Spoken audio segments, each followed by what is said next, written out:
जय हिंद मेरे प्यारे साथियों, सर्विस ट्रक यूट्यूब चैनल का बहुत बहुत स्वागत है। तो आज मैं छठे चरण के बारे में और थोड़ा डिस्कस करना चाहता हूं कि छठा चरण में मतलब कैसे बहाली हुआ था और सातवें चरण में कैसे बहाली होगा।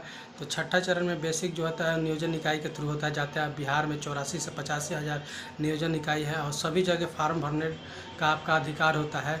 लगभग लड़के 200 से कम जगह पे फॉर्म नहीं डालते हैं और 200 जगह, जैसे इसमें सबसे बड़ी समस्या है कि मान लीजिए कि आप 100 जगह फॉर्म डालते हैं, एक लड़का का 90% मेरिट आ रहा है तो 200 जगह फॉर्म डालेगा, लेकिन वो जाएगा किसी एक ही जगह पे, है ना।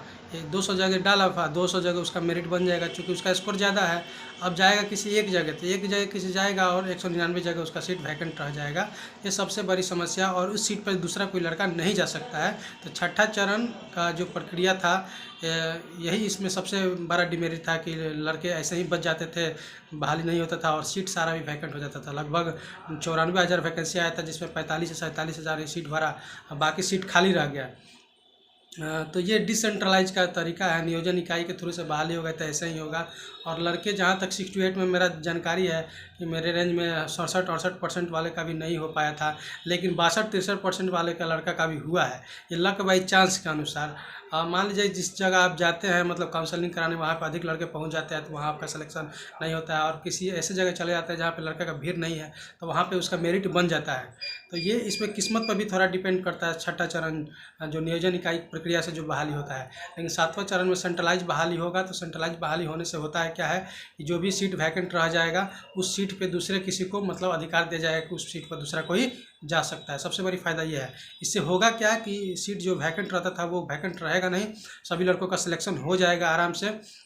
जहाँ तक कट ऑफ की बात है कि मेरिट कितना, तो सबसे पहले तो मेरिट जान लीजिए कि सातवें चरण में मेरिट बनने की संभावना क्या है। अभी तो नियमावली आया नहीं है, नियमावली आ जाएगा तो कंफर्म हो जाएगा कि मेरिट कैसे बनेगा।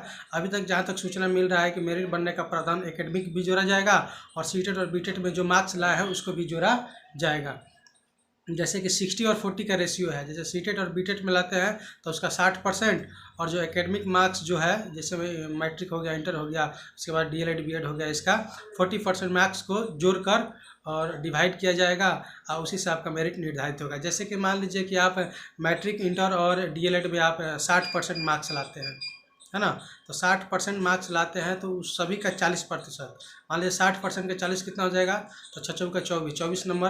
फिर इंटर का 60% का 40% भी 24, और फिर डीएलएड में भी आप 60% मार्क्स लाते हैं तो उसका भी 24, यानी तीनों के 24 को ऐड करेंगे तो 72 हो जाएगा, 72।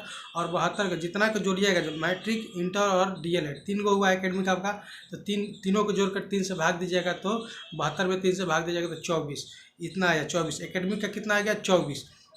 अब मान लीजिए कि आप सीटेट में आप 60% लाते हैं, सीटेट में 60% लाते हैं, 150 क्वेश्चन में 90 नंबर लाते हैं तो वो 60% हुआ।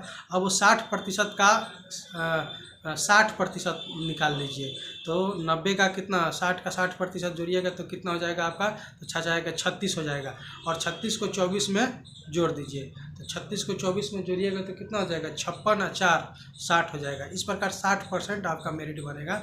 एकेडमिक को 40% का वेटेज दिया जाएगा और सीटेट में और बीटेट का मार्क्स को 60% का वेटेज दिया जाएगा। इस प्रकार आपका मेरिट बनेगा। तो यदि सातवां चरण में डोमिसाइल लागू हो जाता है और सेंट्रलाइज तरीक़ा से बहाली होता है तो लगभग सभी लड़कों का मतलब सिलेक्शन हो जाएगा। 55% से अधिक जितना भी ऊपर होंगे सबका सिलेक्शन हो जाएगा। लेकिन वही सेंट्रलाइज नहीं हुआ तो 67-65% वालों को भी दिक्कत हो सकता है, 63% वालों को भी सिलेक्शन हो सकता है, और 65% वाले को भी सिलेक्शन नहीं हो सकता। ये किस्मत पर डिपेंड कर जाएगा। लेकिन सेंट्रलाइज होने से 55 से जितना भी अधिक होगा सब लड़कों का सिलेक्शन हो जाएगा। ठीक है, तो अगले वीडियो मिलेंगे, तब तक के लिए नमस्कार, जय हिंद।